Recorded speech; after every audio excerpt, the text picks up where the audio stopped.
May mga halamang mula sa Biblia na tumutulong linisin ang katawan. Sa Pahayag chapter 22 verse 2, sabi, ang mga dahon ng puno ay ibinigay para sa kagalingan ng mga bansa.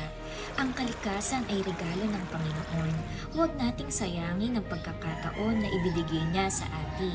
May mga halamang mula sa Biblia na tumutulong linisin ang katawan, palakasin ang mga organs at maibalik ang dating sigla ayon sa kalooban ng Diyos. Likas, makikita sa Biblia. Kung gusto mong simulan ang paglalakbay tungo sa kagalingang may basbas mula sa itaas, narito ang unang hakbang.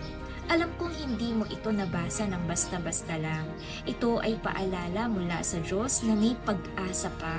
At bilang bahagi ng aming layunin na maghatid ng kagalingan sa mas maraming Pilipino, pindutin ang Learn More para matutunan kung paano ka makakabangon mula sa pagkapagod sa paraang natural, banal at may pagmamalasakit. Ito ang hakbang na hinihintay ng katawan mo at ng puso mong gustong gumaling.